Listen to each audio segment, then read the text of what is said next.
മൂന്നാറിലെ കയ്യേറ്റത്തിൽ സർക്കാരിനെ രൂക്ഷമായി വിമർശിച്ച് ഹൈക്കോടതി. ഉന്നതർക്ക് വേണ്ടിയാണോ വലിയ കയ്യേറ്റങ്ങൾ ഒഴിപ്പിക്കാത്തതെന്ന് ചോദിച്ച കോടതി അന്വേഷണത്തിന് സിബിഐ നിയോഗിക്കുമെന്നും മുന്നറിയിപ്പ് നൽകി.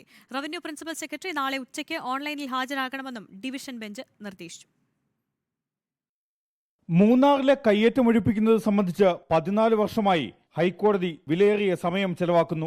നിരവധി ഇടക്കാല ഉത്തരവുകൾ ഇറക്കി. എന്നാൽ ഉത്തരവുകൾ സർക്കാർ നടപ്പാക്കുന്നില്ല. ഹൈക്കോടതിയുടെ ഉത്തരവുകൾ നടപ്പാക്കാൻ റവന്യൂ പ്രിൻസിപ്പൽ സെക്രട്ടറിക്ക് ഉദാസീനതയാണെന്നുമാണ് ഹൈക്കോടതിയുടെ വിമർശനം. ചെറിയ കയ്യേറ്റങ്ങളിൽ മാത്രമാണ് സർക്കാരിന്റെ നടപടി. വലിയ കയ്യേറ്റങ്ങൾ ഒഴിപ്പിക്കാൻ സർക്കാരിന് താല്പര്യമില്ല. ഉന്നതർക്ക് വേണ്ടിയാണോ വലിയ കയ്യേറ്റങ്ങൾ ഒഴിപ്പിക്കാത്തതെന്നും ഡിവിഷൻ ബെഞ്ചിന്റെ ചോദ്യം. ഹൈക്കോടതിയെ സഹായിക്കാൻ മോണിറ്ററിംഗ് സമിതിയെ നിയോഗിച്ചു. എന്നാൽ മോണിറ്ററിംഗ് സമിതി ഹൈക്കോടതിയെ സഹായിക്കുന്നില്ല. ഉന്നതതലത്തിലുള്ള ഉദ്യോഗസ്ഥരിൽ നിന്ന് സഹായം ലഭിച്ചില്ല. വലിയ കയ്യേറ്റങ്ങൾ ഒഴിപ്പിക്കുന്നത് വൈകുന്നത് സംബന്ധിച്ച് അന്വേഷണത്തിന് സിബിഐയെയോ മറ്റൊരു ഏജൻസിയെയോ നിയോഗിക്കും. സിബിഐ അന്വേഷണം നടത്താതിരിക്കാൻ മതിയായ കാരണങ്ങളുണ്ടെങ്കിൽ റവന്യൂ പ്രിൻസിപ്പൽ സെക്രട്ടറി നേരിട്ട് വിശദീകരിക്കണം. നാളെ ഉച്ചയ്ക്ക് 1:45 ഓൺലൈനിൽ ഹാജരായി വിശദീകരണം നൽകണം എന്നുമാണ് ഡിവിഷൻ ബെഞ്ചിന്റെ ഉത്തരവ്.